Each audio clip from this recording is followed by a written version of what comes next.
So Thursday is HRP Day, which stands for Habitat Restoration Project, which basically is what I've been doing with the hogweed. But today we've got a big team of volunteers from a local company, and so we're tackling all three invasive species, which are hogweed, Japanese knotweed, and Himalayan balsam.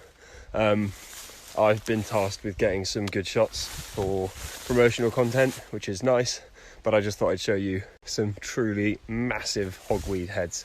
So this is an area that's been hit. You can see that the Roundup that we use to kill off the hogweed basically just kills the leaves off, makes them yellow, but that is probably 4 meters high. I'll go and stand next to it. Hang on. So that's me next to it, and that is the top of it, which is just crazy. And the seeds from hogweed will last for about 5 years, so even the stuff they're killing back now, they have to stay on top of this area for 5 years, otherwise it's just going to grow back again. It does feel a little bit like emptying the ocean with a bucket, but they have made huge differences so far. The area that I'm walking through at the moment is Japanese knotweed, which is another invasive species that we're tackling today. It's super hardy, and so you can't just spray the leaves with Roundup like we do with the hogweed. Instead, you've got to inject the actual stem of the plant, and it basically just takes over an area, and you can't get any growth underneath because the leaves are so thick and hardy. And so it's a really slow process getting rid of this one. It's slightly less poisonous and deadly for us as humans, but still an absolute pain to deal with.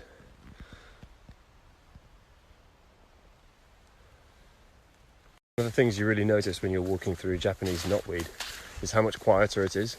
You don't hear as much wildlife because birds can't really make nests. I can hear a blue tit as I said that, but birds can't make nests. There isn't as much insect activity, so you don't get as many species living inside this kind of jungle. It's also bloody tall.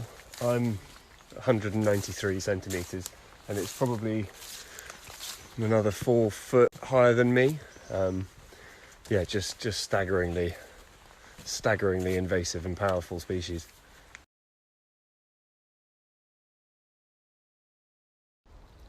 So today I was out with some old ladies, and I found a lovely puffball. Now, last night I actually had a puffball for my supper, which was very edgy of me, but it was surprisingly good.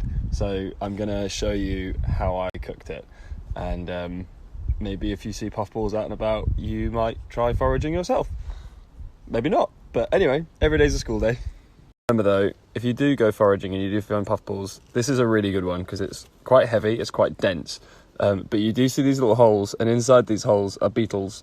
Now the beetles they're not big things, they're maybe a couple of millimeters long, but you can see them. Just avoid the areas that have got these beetle holes, or cut around them. I'll show you in a second, but you basically cut it like a big loaf of bread. So I can't film an Instagram, God, my Instagram is going to turn into a cooking channel, but I can't film an Instagram without using 2 hands. So this is me chopping my puffball into some slices. And you can probably hear it's quite squeaky. That's a lovely piece. But there's like a big loaf of bread. I'll show you the next bit. I'm going to take what can only be described as a shit ton of butter, and I'm going to pop it in the frying pan. Much easier when you haven't got 2 hands. And then once the oil's going, or the butter's going, I'm just going to pop my little mushrooms in.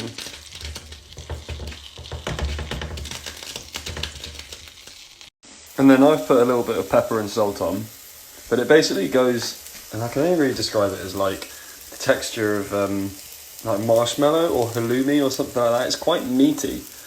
Yeah, but those are nearly done. So here's my puffball. Here's my food, and here's me having a puffball for supper again. Pretty good. Mushroomy. I guess I should probably kind of caveat all this with just saying that if you're not 100% sure of what you're picking, don't pick it. Like puffballs are pretty unmistakable, but I would pick barely any mushrooms because my mushroom IDing is awful. But like a puffball looks like a big football, you can't really get it wrong. Yeah, happy foraging. So I'm out in the just doing a recce for a lesson, and obviously the gorse is all coming into flower at the moment, and so I thought I'd share a little bit of knowledge about gorse.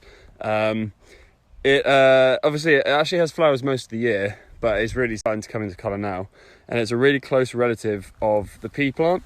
And you wouldn't guess it was a legume unless you look at the flowers. And if anyone is like a horticulturalist who grows sweet peas, you can tell that flower is really similar to peas and sweet peas.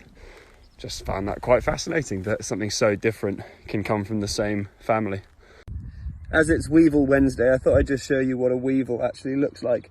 We've got dozens of different weevil species in the UK, and they're specialised in how they eat the plant. They've got these very specialised mouth parts that mean that they can get into the stem of the plant to eat. This is quite a large one, but they span anywhere from about 1 centimetre to only a couple of millimetres. This right here is actually another species of weevil, but it's a lot smaller, so they're often harder to spot. If you look closely though, you can see a little pointy mouth part, which is what pierces the surface of the stem. It's worth saying that weevils are actually considered a pest in most places.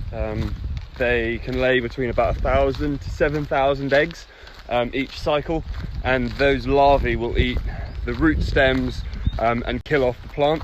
They predate things like strawberries and vine plants, and so it's a real pest for farmers. They are quite cool, but obviously they've got a bit of a bad rap.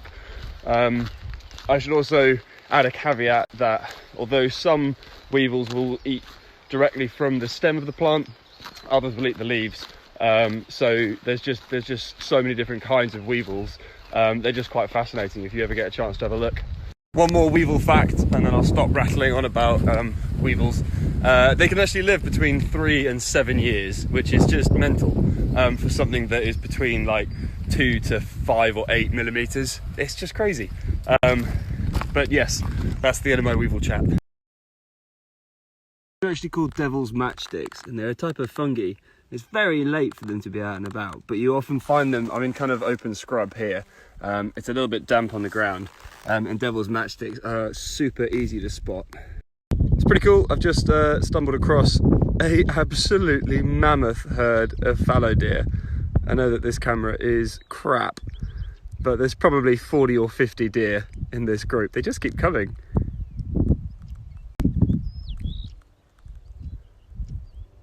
So I've managed to creep just a little bit closer, and the herd of deer is just on the other side of this gorse. I think I'm probably going to spook them before I can get any good shots. Okay, so they've seen me, but just check out how many there are.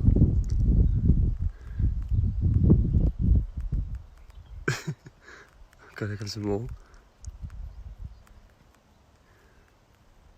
Absolutely classic. You get the perfect shot. Some tosser lets their dog chase my deer. / the deer. I'm just so annoyed. Another interesting to me fact.